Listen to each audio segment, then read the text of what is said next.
All right, our next story in this unit is Energy Island, how one community harnessed the wind and changed their world. So this is a narrative nonfiction. It gives us facts, real, true, factual information, but it tells us a story. So it looks like a fiction story, but it all is actually true information, okay? What we're gonna do is I'm gonna read with you the first part of the story. Then you are going to finish reading and making jotties for the rest of the story. If for some reason you are just a temporary remote learner, so you're only at home for a few days for some reason, and you do not have your textbook, I'm going to take pictures of the rest of the pages, and I'm going to post it with this lesson so that you can click on those and open that slideshow and read those. But the rest of you will have your textbook to go ahead and use to finish reading the story and making your jotties, and I want you actually using that. Okay, so once again, I'm only going to read half the story with you. You're going to finish the other half on your own.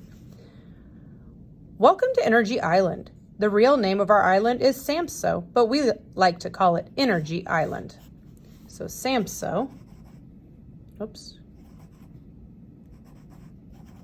equals Energy Island.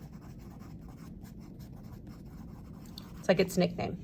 Not too long ago, we were just ordinary people living on an ordinary island in the middle of Denmark. In many ways, Samso was and still is not very different from where you live. We have lots of fields and farms where farmers raise cows and sheep and grow crops like potatoes, peas, corns, and strawberries. And there is a harbor where the ferries and fish boats come in. So I was thinking of Sealy. This sounds similar, that we have farmlands and lots of ranches around here, but we don't have a harbor, which is where you have ferries and boats and stuff, okay? Our little home has recently become quite famous, and scientists travel from all over the world just to talk to us and learn about what we've done. Why is that? Well, it's an interesting story. Let's go. Hold on to your hats. Our island is in the middle of Denmark, and it's in the middle of the sea. That's why it's always very windy here. So it's very windy island. In the summer, we have fun at the beach, and in the winter, we play games inside. We have villages and schools. Kids play soccer and grown-ups go to the grocery store. It's very ordinary here, apart from the wind. So ordinary, like normal, it's what you think of when you hear that word. The way we use our energy was very ordinary too. On dark winter nights, we switched on lots of lights and turned up our heaters to keep warm. We used hot water without even thinking. Our oil arrived by tanker ship and truck, and we used it to fill up our cars and our heating systems. And our electricity came from the mainland by cable under the sea. So all of their electricity came from somewhere else.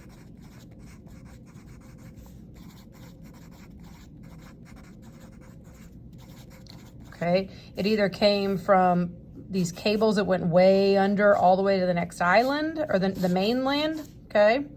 Or it came from these ships that brought over oil and stuff to heat up and run their cars and things. A few years ago, most of us didn't think much about where our energy came from or how it was made. That was before our island won a very unusual competition. The Danish Ministry of Environment and Energy chose Samso as the ideal place in Denmark to become independent of non-renewable energy. A teacher named Søren Hermansen was selected to lead the Energy Independent project. He was a very ordinary person, too. Okay, so they're going to start a new project.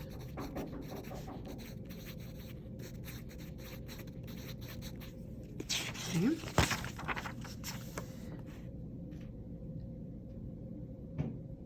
Okay, he played bass guitar in a band, but his favorite subject was environmental studies, and he was very excited about energy independence. Tell me, class, What are some ways we could make our own energy right here on the island? Okay, and here are some of the ideas. Capture heat from the sun, ride bicycles instead of drive cars, use oil from crops, burn straw and wood. Okay, so he's a teacher. And he plays in a band.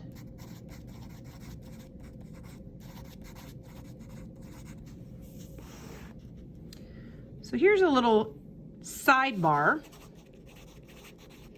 Okay, this is a text feature, a sidebar about renewable energy. Renewable energy comes from resources that will never run out or that can be replaced. For example, wind is a renewable resource. So I'm going to write over here, renewable, and I'm going to put wind as an example. Okay. Since the wind will always blow, windmills are invented to catch their energy. Rivers keep flowing all year, so they are also a source of renewable energy. I'm going to add rivers. People have been using dams, water mills, and other means of harnessing water power for thousands of years. Sunlight, which can be converted into solar power, is another example of renewable resource. And so are the plants and trees that can be harvested and converted into biofuels and then replanted. So sunlight. Scientists are even figuring out how to create energy from burning garbage and human sewage. So this is just giving us a little background on what renewable is, because they're only going to try to use renewable.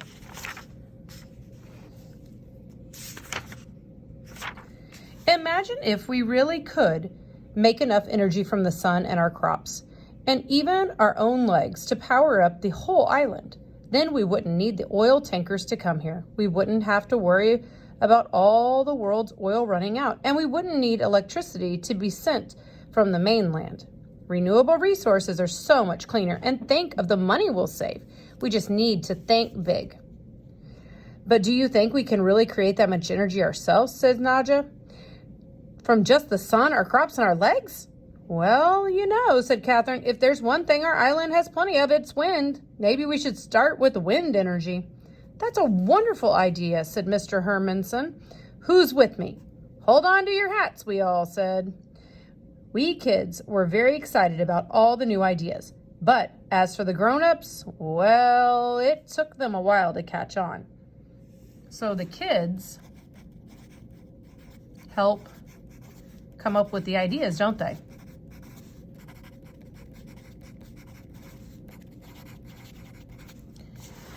It will cost millions, said Jorgen Tranberg. All these cows keep me busy enough already. Heat from the sun, said Peter Poland. Why would we bother with that? As long as I can keep my house warm and watch TV, I'm happy. I don't need change. Bicycles, said Morgan Smaller. No way, I love my truck. Why us, said Dorothy Kinson. Let some other island take on the challenge. Renewable energy, said Jens Hansen. I'm too old for that. Samso is just an ordinary kind of place, said old Jordson. What difference can we make to the world? Energy independence in your dreams, said Petra Peterson. So the adults don't really want to join in, do they? Okay, they aren't really convinced that this is a good idea. But Soren Hermanson wouldn't give up. He called lots of local meetings. There's energy all around us, he told the islanders. We just need to work together and think big to make the best of it. Use of it. Teach the children to do it. What if I built a small wind turbine for my family? We're just a little island. How can we make a difference?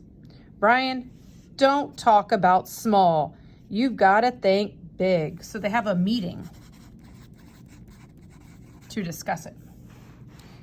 He talked to everyone, to the soccer team, the farmers at market, all the teachers, the police, the fishermen, the harbor master, the lighthouse keeper, the dentist.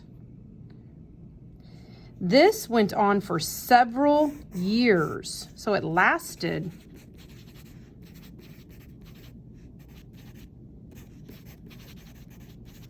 planning lasted several years. This just didn't happen right away, instantly.